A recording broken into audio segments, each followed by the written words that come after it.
You motherfudges. This is Crew Dog Gamer coming at you again with more Fishing Planet. We are going to be doing more nighttime fishing in the old Everglades.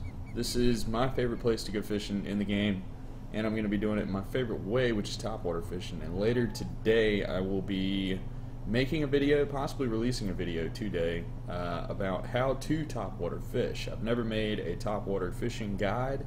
I haven't made a legitimate video in a while, so I think that would be something you guys would like to see. It's something I'd like to put out, and it's going to be going into a new playlist that I'm making called A Comprehensive Guide to Fishing Planet, or Fishing Planet for Dummies. You guys let me know what kind of title you're thinking on there.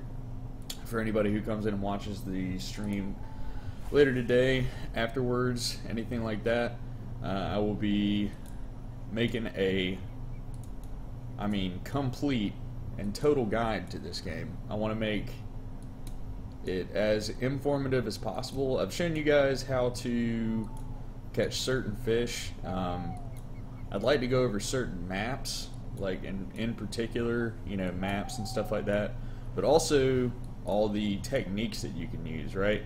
Because there's hundreds upon hundreds of techniques, right, that you can use in this game.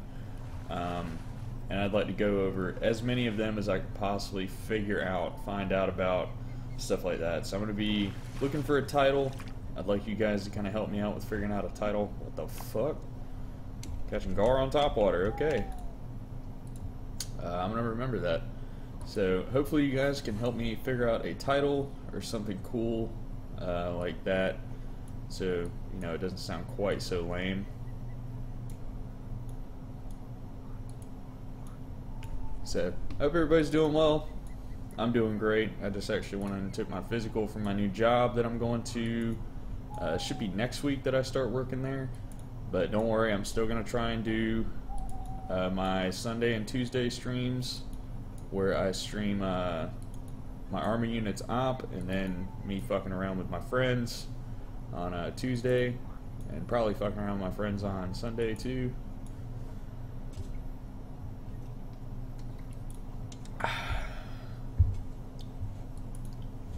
But yeah, that's the news. I am going to be making that guide. It's going to go over fucking everything. It's going to go over how to use a kayak, how to fish certain maps, how to fish jigs, how to fish topwater, how to fish worms and any kind of jig head bait that you can put on, how to fish frogs, how to fish live bait or bobber bait, as I like to call it, passive fishing, stuff like that. It's going to be micro fishing.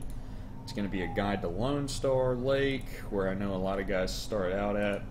I plan on making at least 10 to 15 videos on that. And not sure how long I can stream for today, since my old lady will be coming home here shortly.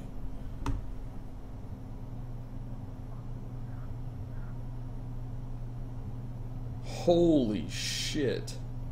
This dude just caught a 32.6 1-pound unique snook. That is fucking bonkers.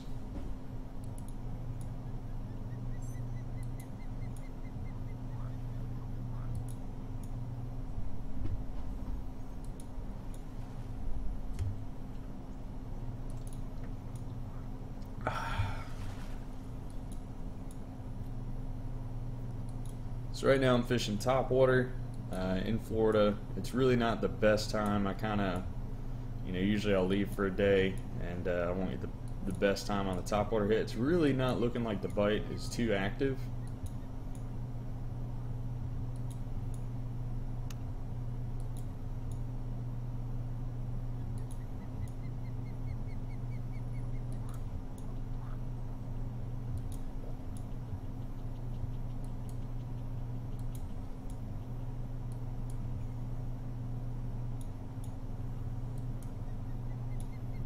So I'm probably going to switch over to one of my Mac Daddy jigs here, or a crankbait. I'm going to try a 3-foot crankbait, see if that is a little bit more effective. You can see what I've caught pretty much all the fish on. 6-foot crankbaits, 1 ounce bowfin, or 1 ounce bass jigs and stuff like that. I'm still a firm believer that the the bass jig is one of the best lures in the game to catch bass, because it's still very active for me. I still catch a lot of fish on it, especially on the days where you need to fish the bottom a little more. Like right now, the sun's coming up, and it's a little bit of a cloudy day, so, oh, yep, there was a bite.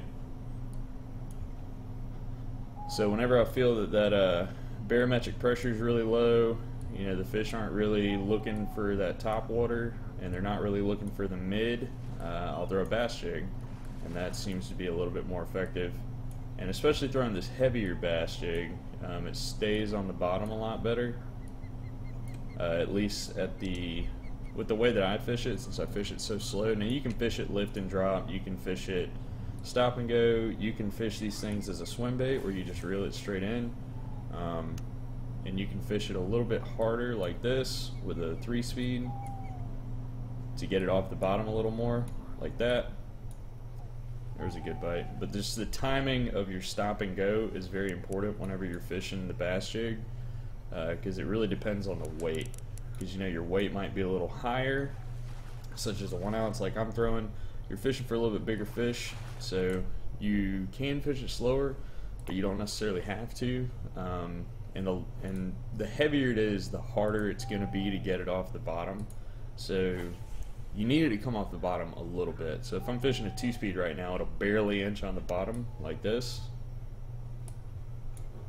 It'll just barely crease the bottom, and sometimes it seems to work better. But sometimes I just want to get the 3 just to bounce it off. But I don't want to increase this too much to where my retrieve is so fast that nothing's ever going to see the bait. Now you do have to fish this with pretty much your heaviest shit. So actually, I'm going to throw this on a little bit. This is a really high speed reel, so this is actually this is one of my slower speed reels. This is a 621. My big Mac Daddy over here is a 651. I'm going to try throwing one of these 1 ouncers on my big fucking schlaunch rod here. I'm not even, yeah, I can barely throw it that far. This rod is very, very heavy. This is the heaviest rod I have.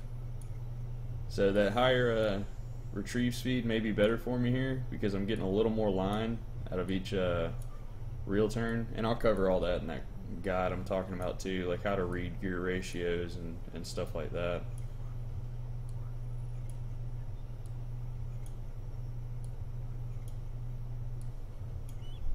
So it doesn't look like the bass jig is really what they're wanting, so I think I'm going to throw a crankbait and see if that works. Now with this lure I have to have something, or with this rod I have to have something 1 ounce or greater to throw. So really like a 2 ounce bass jig would be better to throw on that rod than anything else. Or just like the biggest fucking bass jig I can throw. So I'm actually going to see if the 2 ounce even goes any further. It goes a little bit further, and this bass jig also has a fucking 6/0 hook in it, which is stupid. Like that's a dumb sized hook for bass. And see, I can't even get this thing off the bottom, right? So I'll have to do like a lift and drop with it. But it is a huge bait. So one of the benefits I'm going to get out of it, there was a bite right there.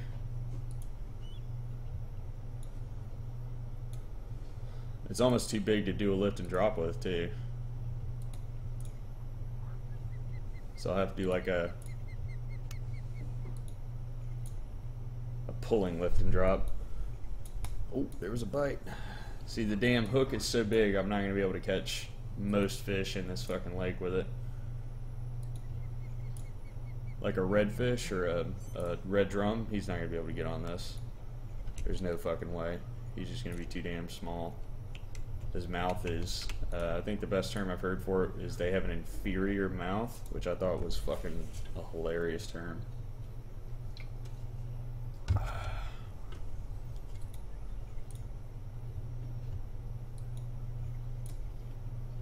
In fishing this bass jig, I'm fishing it fairly slowly, and it blows my mind that they're showing 48 degrees in the fucking Everglades. Like, is that not ridiculous to anybody else? There's a fish. But the good news is, for the most part, whatever fish I hook into on this thing, is going to be pretty damn big. Or they're going to be, you know, they're not going to be a dink, right? Like that looks like a decent one. He looks pretty fat. There's a trophy 7.2, right? So it's not always the case that bigger lures catch bigger fish, but it is usually the case, right? Because I mean, a 2-pound fish isn't going to eat a 10-inch worm for the most part. Usually it's going to be a 6-pound fish that eats that 10-inch worm. So I'm throwing one of the biggest, I think it is the biggest bass jig you can throw in the game, and I'm fishing it on the bottom.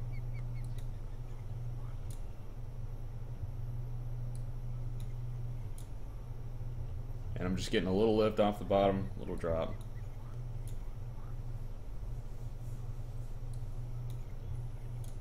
The methods are kind of weird for this one because I mean it is a heavy fucking lure, right? So I'm only getting a one lift and drop because I just can't pick the damn thing up high enough.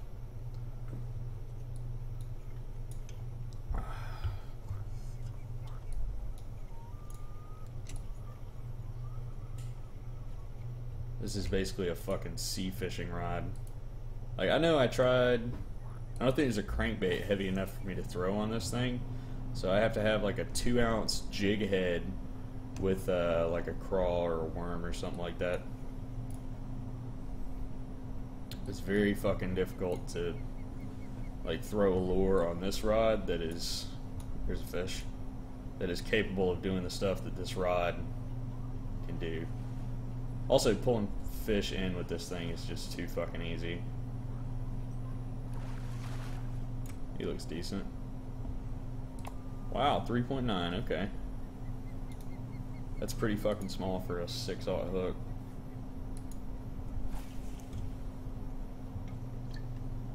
So, I'm hoping to make the first video for that guide, that Fishing Planet guide I'm talking about.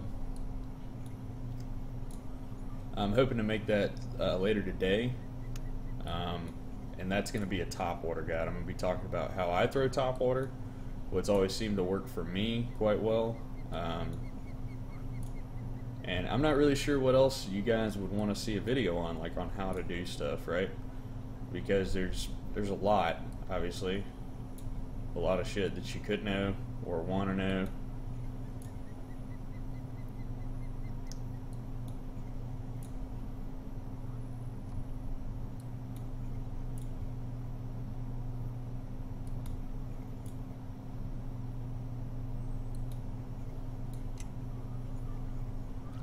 So I'm gonna need a little bit of feedback, hopefully, from you guys after I release the video. Obviously, I'm gonna be asking, you know, what other shit would you guys want to see in this playlist? So I'm gonna have, I mean, a whole playlist of stuff for, you know, everything from fishing out of the kayak to fishing different maps. You know, I kind of talked about it a little earlier.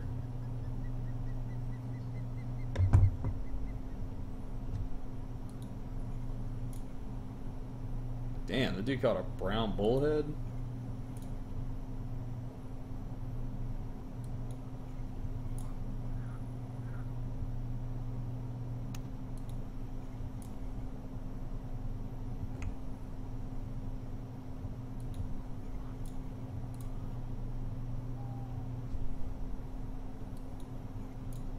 There's a fish. Fishing this big fucking heavy bass jig down here. This is not a big fish.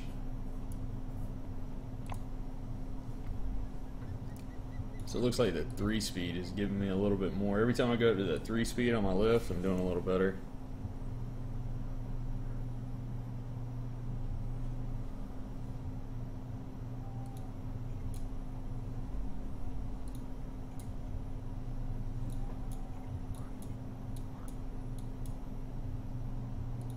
And I'm kind of experimenting. Oh, there's a fish.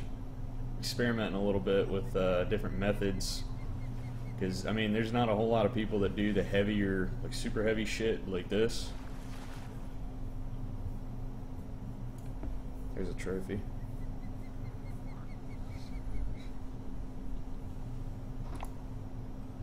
And see, that's just another indicative thing that your dot system, man, it's really not that fucking important.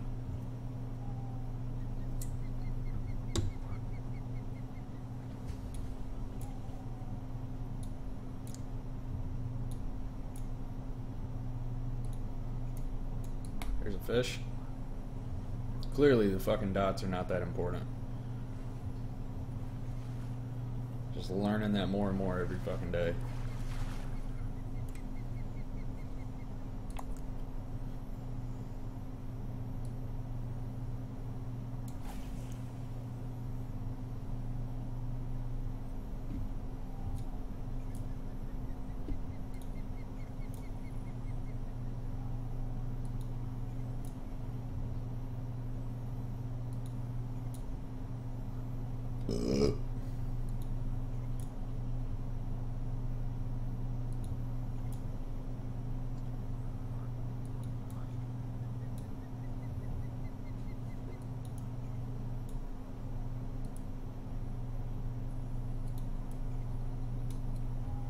Man, I guess they are not fucking feeling it over there.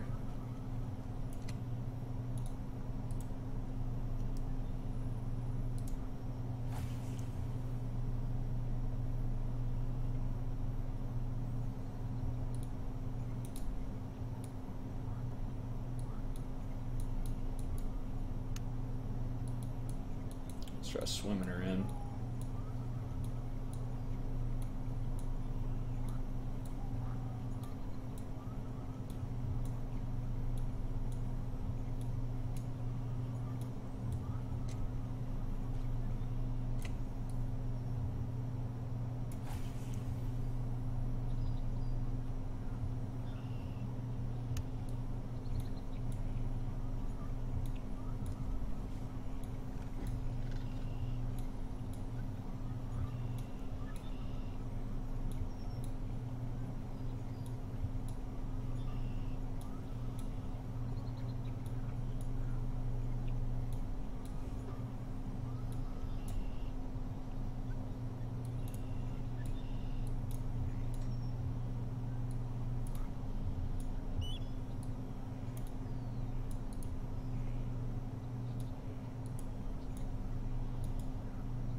I'm gonna go home on that one. I got some shit I need to pick up.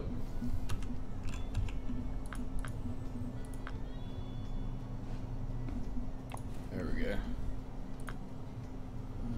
Oh man, okay. I know one of the things I wanted to do, I can get rid of one of my bobber setups because I'm not really using them right now, and I'm not gonna be fucking talking about them at all. So, a couple of the things I've been meaning to look at. I've been trying to find a little bit heavier bait caster, like just a little bit heavier. So something like the Helios right here with a max drag of 15.4, because this VBO one that I'm using, the Virtual Bass Open, it's got a max drag of 23, right? And my 8.6 Sport has a line weight of 7 to 28.6, right? So it's a little bit too heavy to get like a good experience versus fish fight. And what I mean by that is I'm fighting the fish a lot harder with something just below this level, like my lighter bass fishing setup here with the American Eagle. It's a 9.9 with a 5 to 11. And I just completely skip the fucking 10 through 20 and go all the way up to this, and it's just too much. So I've been looking at replacing one of them with something like it looks like my best option here is the Helios, but I feel like I remember hating that. The Hornet Swarms is still a little bit too big. The Esprit is just a little bit too small. And the ML2000 is still just a little bit too small. So none of my spinning reels really match up to what I'm looking for. The Helios is looking like my best bet here. And I mean, I've got a few. Let's just go ahead and throw this reel in there so I can see. Oh wait, I have to have a rod first. So like here's a Colorado trout template. I'm going to go over that in that comprehensive guide too. Right now I need to find a... It doesn't need to be an extra heavy. or a heavy power rod, because if you guys look, like here is a 6.3 Sport, and that's an extra heavy rod. And I'm going to talk about rod powers and stuff like that too. So it looks like my options are this Farcaster here, which may be just what I'm looking for. That matches up pretty well. The Indigo Rudolph is just too fucking heavy. Jester 6.3 is a little too light. Liberty Cast is too light. Snowflake is way too heavy of a rod. Like, I want more of the medium style here, so I'm just going to go with the Farcaster. And then we'll throw that Helios on there.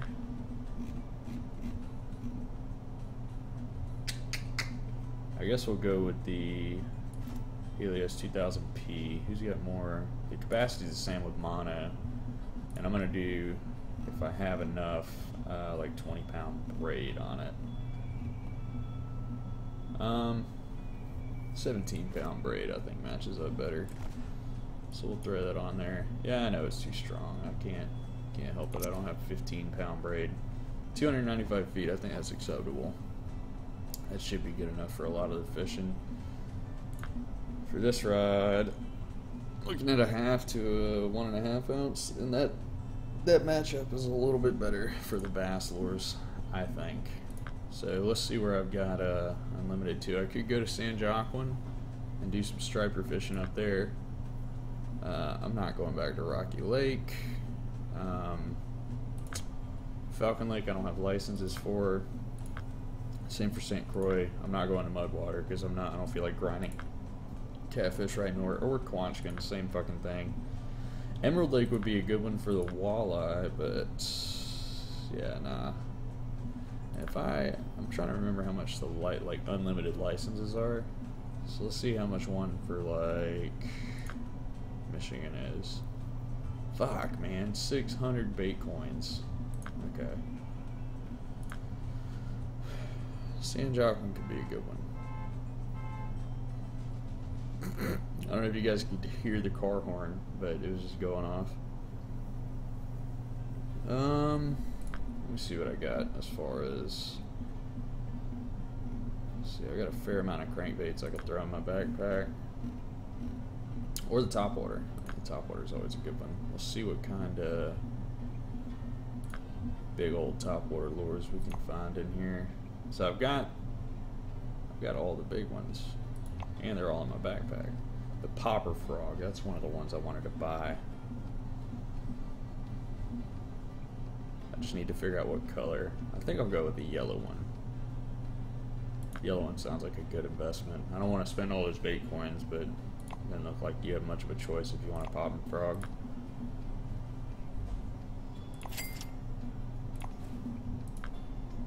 I'm going to take that popping frog with me. I'm not counting on using that. And backpack's full. Shit, what all do I have in there? I mean, I know I'm not going to use mini bass jigs. I can probably scratch my 1/8 ounce bass jigs as well. Let's see. I don't need all these fucking casting spoons, especially 6 ounce ones. I can't even fucking throw them.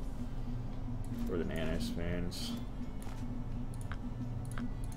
As far as live bait goes, I like to keep my live bait in there. The shag and craw are good to keep around as well.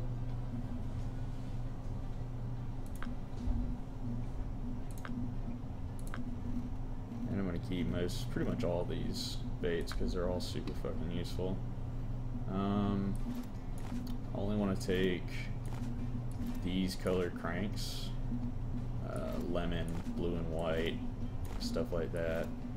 And I'll have to take my frog popper with me because the craw baits are just not that good in San Joaquin. But I think we're a little bit set up here. So what I'm going to do, guys, is I've got to get out of here. The old lady's coming home for lunch. But as soon as we're in the clear again, the old lady's gone. I'll hop back on, and we're gonna go to San Joaquin Delta, and I'll stream that for about an hour and a half, and then I'll make that video for you guys, a comprehensive guide to topwater fishing. I'm hoping that turns out as well as I'd like it to. So I will see you guys hopefully in about 45 minutes or an hour. See you guys. Take care.